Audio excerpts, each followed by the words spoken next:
Hi guys, so today was my son's second year. He's a sophomore in college and he loves to talk about how he's a sophomore now. You know, I guess that's a big deal to him still. Even, I don't know, it just seems funny after high school to be like, oh yeah, I'm not a freshman. But I dropped him off today, so I have pretty much all day to myself. I had to go back and get him at 1 o'clock, so I dropped him off at 7:30, so, or before that. A lot of time to just hang out and do my own thing here. So over the weekend I got this and I was curious to see what it was. It was the auto delivery for the Wraparound dyes by Crafters Companion. Now you can get these on their websites now, even the ones that came in the initial deliveries, you know, the first delivery and then subsequent ones. I think what the thing is, they come out on HSN first. That's one of the perks, I guess, of auto delivery. But I realized with tax and shipping and everything, I paid $22 and some odd cents for both these. So I was like, what is this? I was expecting like a Christmas thing. And I was like, oh, a purse and like a shoe, which is cute. But at the same time, I basically paid $11 for each of these. And really what I want to pay for these guys, especially off of Crafters Companion's website, is between $5 and $6 is normally what I am paying for them when I get a good deal. You might even get a better deal. You know, it just depends. Oh, I was gonna say, I think the sale's over. They had a long weekend sale and it was everything buy one, get one half price. I already talked about it and they had a video on it. And I'm waiting for 2 deliveries, which is so weird. One of them I placed almost 2 weeks ago and they barely shipped it like 2 days ago. And sometimes the shipping and those kind of things are funny, but usually they ship it really fast and I still get it before I even get a notification of shipment. But this time that didn't happen. So I don't know what's going on. Maybe they're just getting really busy. They're always doing like sales and all kinds of... It's hard to keep up with their website, and to be honest, if you buy something, just buy it at a price that you know, like, okay, this is normally what I would pay for a good deal for that kind of dye, for like wraparound dyes, for the word dyes, you know, just a couple bucks or whatever, because otherwise it's like the next day they have something else going and it's just always ongoing. I don't know what I want to do with these. I don't know if I want to keep them, like I said, but I do want to do a tutorial. I'll probably use these guys because, you know, why not? And if I don't like them, I can always send them back to HSN. I have 30 days. So maybe I do this little shoe because that one's kind of interesting. I don't even know how these interlock. I guess, oh, right here by the, I don't know where they're gonna, we'll see.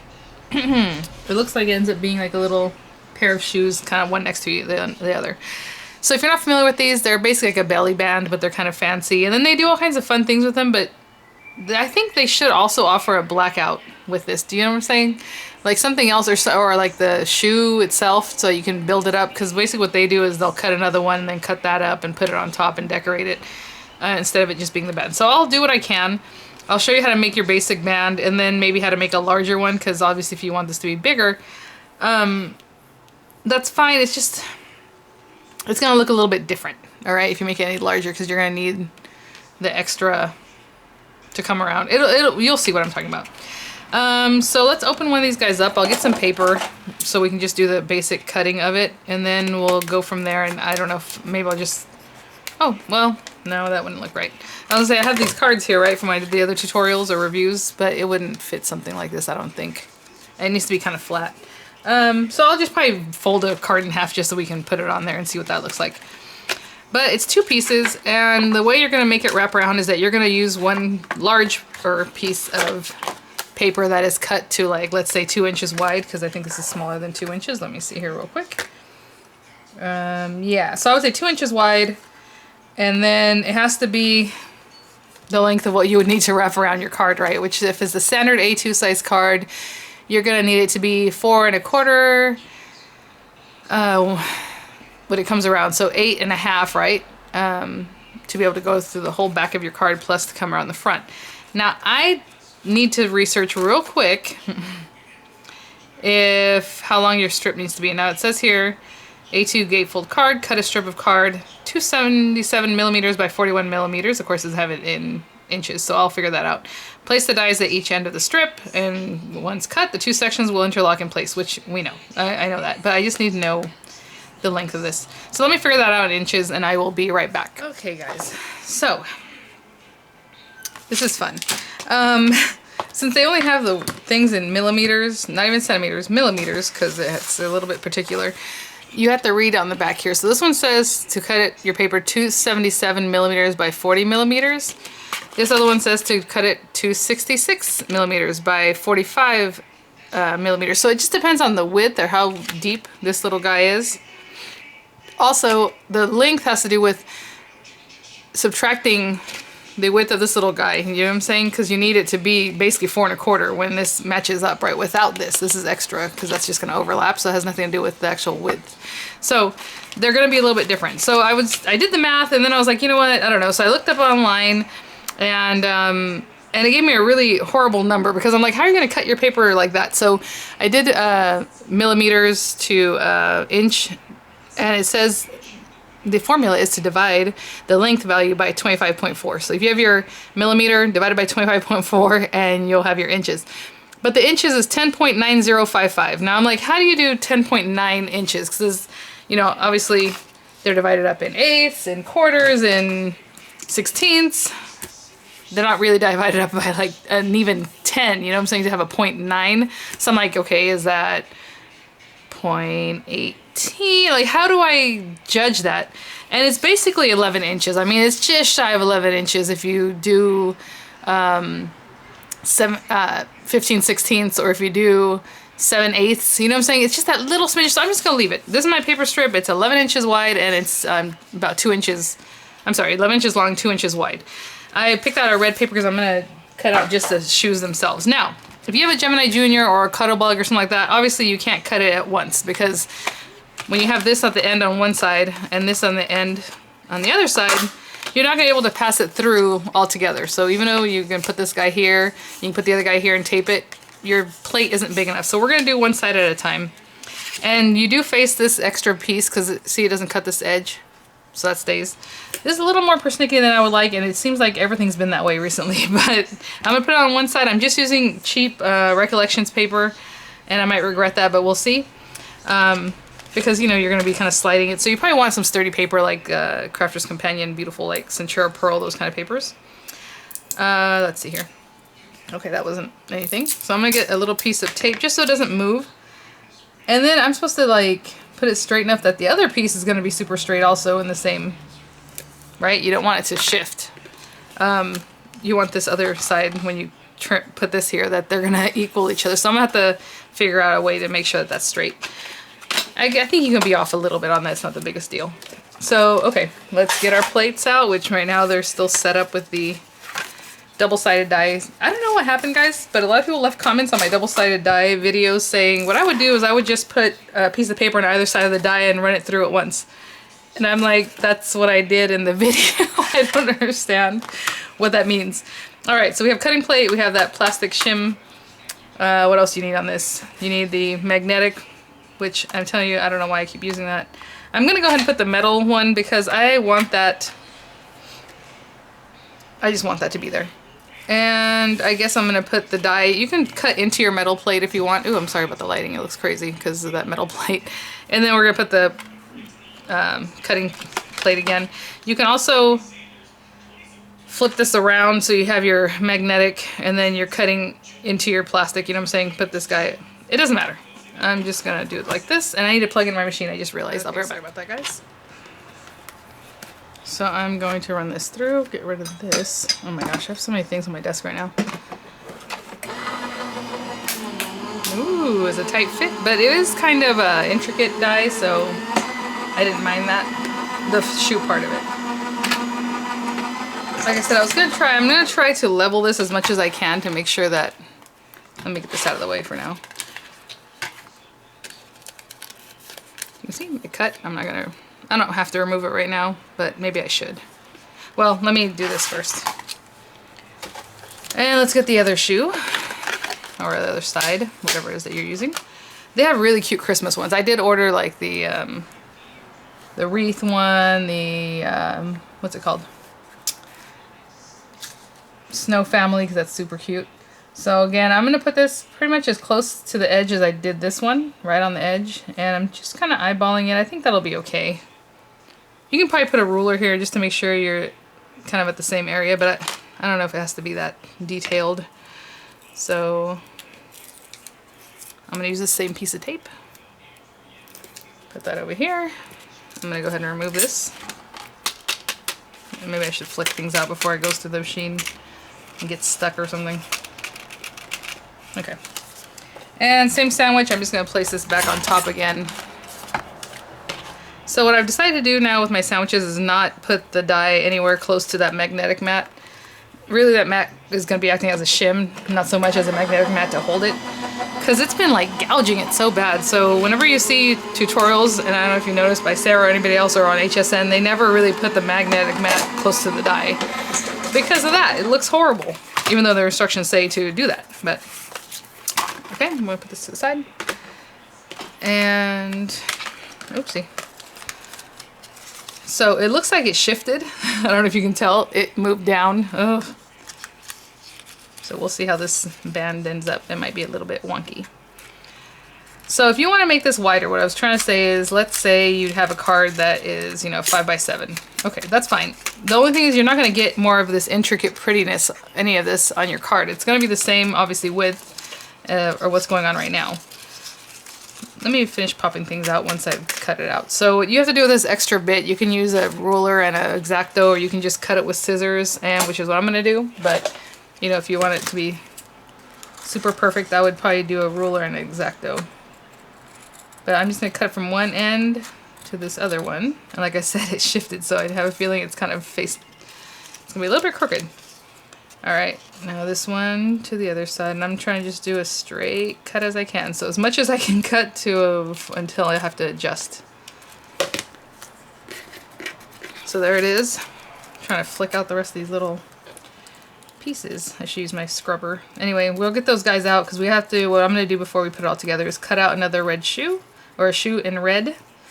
And it looks like it has the ability to emboss it, which is cool, but at the same time, I don't know. So let me see what these look like. Where's the other one? Oh, it's right here. Yeah, so let's go ahead and cut out just shoes, and we'll try to emboss them too to give them a little something. Or, yeah, or I mean, you can do whatever you want. You can do a little coloring, right? You know what I'm saying, through these areas. You can maybe add some glitter. I don't know. But let's do something. So whatever that something is, we will see. So I'm going to get just that piece of red paper. I'm just going to rip some off. Again, this is just Recollections paper. I'm just ripping off a piece of it. And we're going to put that there. And if they shift, it doesn't really matter right now. But hopefully they don't shift too much. So I'm going to run these through. Ooh, see how that moves? That moved way by itself. I'm going to hold on to this until it goes mostly through. So it doesn't shift. So I was holding the plates like sandwich as it was sucking it in, just so that they don't move too much. And then we're going to do the rubber embossing, which what I'm going to do for that is I'm going to flip this over, so that way the die hopefully stays where it's supposed to. And then she always says only use one black mat at a time. So I'm going to take this guy out because we don't need this guy. And what she means by black mat is usually the magnetic mat is black and so is the embossing mat. But the way I bought my Junior, it came with a purple mat, which is lovely. So I'm going to put the purple rubber mat on there. And still this plate, I believe, because why not? You still need a good thickness. I can probably still put the metal plate too. I'll go ahead and put the metal plate too, but I'll put it here. So we have the white plate or whatever, that shim. I don't even know what they call that plate. And I'm going to run this through real quick. So hopefully we'll get that embossing. So the rubber is going up. Hopefully I don't cut through it like I did the other time. Oh, that was too funny, guys. That was the go, and everybody says that it seems to be an issue with the go. So hopefully, yeah, see, this is not cut through, so that's nice. So it should be embossed, those little shoes. Here we are. And they came out super easy because they were run through twice, basically.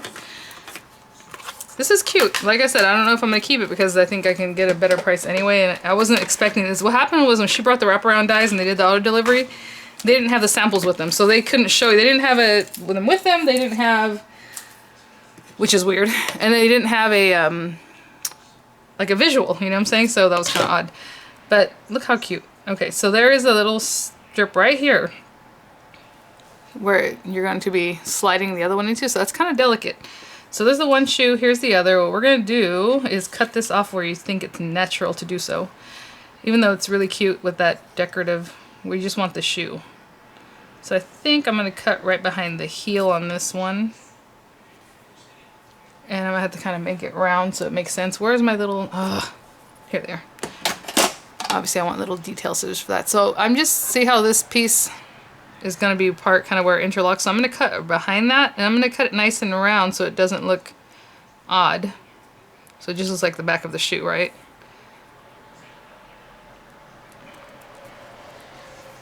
That's cute. So it has the embossing, really nice deep embossing. And like I said, if you wanted to do inking before you removed it from the thing, you know, or just add some glitter, that'd be cute. So we're gonna stick that there. And then this guy is a little more intricate in the way we have to cut it, because I'm gonna cut this off. We're cutting the front of the shoe this time. Ooh, there's a lot there. Okay, there. And then I'm just gonna cut off these little swirlies. I'll tell you one more thing. This little tiny piece is gonna interlock, and I feel like I should just get rid of it, because if I keep using it to interlock, let's see what happens. Okay, we will be adventurous here. Let me get a paper towel so I can use my sticky spray. I think that'll be a better thing to use for this. And then we'll put it together. Okay, so I have my little shoes. We're gonna turn them over. I'm gonna use my spray. Someone had mentioned to use sprays outside, and I thank you for thinking about you know, our health risk here, but this is not propelled by aerosol or anything like that, or any kind of propellant. It's just like if it was a spray bottle, water spray bottle, for like a spritzer for your hair. So I'm not too concerned, but I'm gonna go ahead and... I did tell you guys that to make sure to clean off your spouts after you're done using it, which I didn't do last time, but it's water-based, so you can just use a little water and really get it cleaned off. So what we're gonna do is turn this over and stick this down. Let me get some of the glue from here. The other thing that's kind of fun about this shoe is that it has ups and downs right from the embossing. So we're gonna put this on here.